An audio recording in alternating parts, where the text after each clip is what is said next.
রুই, কাতলার স্বাদ তো আছে একেবারে অপূর্ব, কিন্তু এই শাটিং মাছের স্বাদ আরও অপূর্ব খেতে।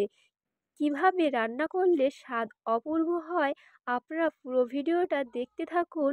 এই শাটিং মাছ আমি কিভাবে রান্না করব। এই শাটিং মাছ আমার চ্যানেলে প্রথম রান্না করছি। এর আগে বাড়িতে রান্না করা হয়েছে, কিন্তু আপনাদের সঙ্গে শেয়ার করা হয়নি। এই মাছের লেজটা একেবারে কেমন যেন শক্ত আর ধারালো।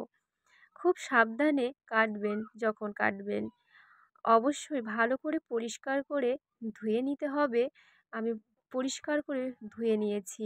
নুন, হলুদ দিয়ে আর শুকনো লঙ্কার গুঁড়ো দিয়ে ভালো করে মাখিয়ে নেব, আর 2 চামচের মতো তেল দিয়ে দেব। এমন করে মাছের সঙ্গে মশলা মাখিয়ে ভাজলে অপূর্ব স্বাদ হয় মাছের। আর এই ভাজা মাছ খেলে তো একেবারে বলারই নেই, এত সুন্দর স্বাদ লাগে। এভাবে মাছের সঙ্গে প্রত্যেকটা পিসে এভাবে মশলা মাখিয়ে নেব। দেখুন কত সুন্দর লাগছে, লোভনীয়, মনে হচ্ছে এখনই খেয়ে নিই। তো এখানে একটা মশলা করে নেব, জিরে, ধনে আর গোলমরিচ, শুকনো লঙ্কা। এই মশলাটা কিন্তু লাগবেই। এখানে কড়াইতে মাছগুলি একটা একটা করে ভেজে নেব। সাবধান সহকারে ভেজে নিতে হবে, তেল ছিটকে না যায় সেইভাবে। মাছ ভাজার সময় এরকম বড় একটা জায়গায় ভাজলে খুব সহজেই সব মাছগুলো একসাথেই ভাজা হয়ে যায় আর খুব তাড়াতাড়ি হয়ে যায়। আমার এই রেসিপিটি কে কোথা থেকে দেখছেন অবশ্যই কিন্তু কমেন্ট করে জানাতে ভুলবেন না, তাহলেই আপনাদের তো ধন্যবাদ দিতে পারবো, তাই না? তো পুরো ভিডিওটা দেখতে থাকুন। মাছ কিন্তু আমার এক পিঠ করে ভাজা হয়ে গেছে। তো এবারে আরেক পিঠ করে ভাজা হলেই আমার মাছ ভাজা কমপ্লিট হয়ে যাবে। মাছের এই লেজাটা কেমন একটা দেখতে লাগছে না? দেখেই তো কেমন একটা লাগছে, কিন্তু এই মাছের স্বাদ কিন্তু অপূর্ব। কি সুন্দর দেখতে লাগছে না? মনে হচ্ছে এখনই তুলে খেয়ে নিই। আজ আমি রান্না করব বেগুন, আলু আর মূলো দিয়ে শাটিং মাছের রেসিপি। বেগুন আর মূলো দিয়ে, আলু দিয়ে এই শাটিং মাছের রেসিপিটি রান্না করলে এর স্বাদ হয় একেবারে অপূর্ব। আলু আর মূলো ভেজে নেব, একটু নুন দিয়ে, হলুদ দিয়ে হালকা লালচে করে ভেজে নেব। ততক্ষণে ভাজা হতে লাগুক। যে তেলে মাছ ভেজেছিলাম আমি, সেই তেলে বেগুন ভেজে নেব হালকা লালচে করে। হালকা লালচে করে এপিট ওপিট করে ভাজা হয়ে গেছে। দেখুন কত সুন্দর করে ভাজা হয়ে গেছে, বেগুন, আলু, মূলো সবটাই ভাজা হয়ে গেছে।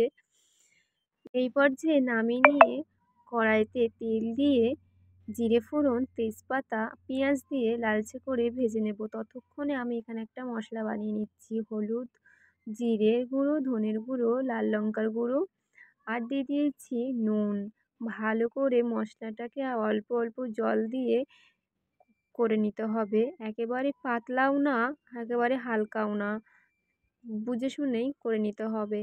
তো এই পর্যায়ে মশলাটা আমি ঢেলে দিয়েছি, হালকা জল দিয়ে দিয়েছি, আদা বাটা দিয়ে দিলাম।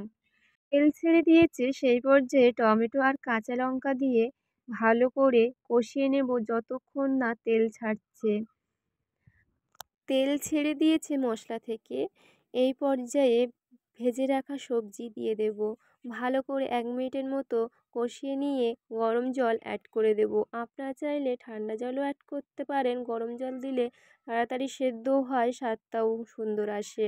ঝোল ফুটবে, সেই পর্যায়ে মাছ দিয়ে দেব। আপনারা চাইলে ঝালের পরিমাণটা বাড়িয়েও নিতে পারেন, আর নুনটা অবশ্যই চেক করে নেবেন। এই তরকারি একেবারে আমার শেষ পর্যায়ে 5 মিনিটের মতো ঢেকে রেখেছিলাম। এই পর্যায়ে ভেজে রাখা মশলাটা গুঁড়ো করে অ্যাড করে দিয়েছি। আপনারা চাইলে এই মশলাটা দিয়ে নামানোর সময় ধনেপাতাও অ্যাড করতে পারেন, তাহলে স্বাদটা কিন্তু আরও অপূর্ব আসবে। বন্ধুরা, রেসিপিটি যদি ভালো লেগে থাকে অবশ্যই বন্ধুদের মাঝে শেয়ার করতে ভুলবেন না। আর ফেসবুক থেকে দেখলে পেজটিকে ফলো করার অনুরোধ রইল। ইউটিউব থেকে দেখলে চ্যানেলটিকে সাবস্ক্রাইব করার অনুরোধ রইল। এটি যে বেল বাটনটা রয়েছে অবশ্যই বেল বাটনটিকে টাচ করে রাখবেন, তাহলে আমার ভিডিও আপনার কাছে আগে পৌঁছে যাবে। আমার এই রেসিপিটি পুরো দেখার জন্য অসংখ্য ধন্যবাদ বন্ধুদের। ফিরে আসছি নতুন একটি রেসিপি নিয়ে, ততক্ষণে সকলে সুস্থ থাকবেন, ভালো থাকবেন।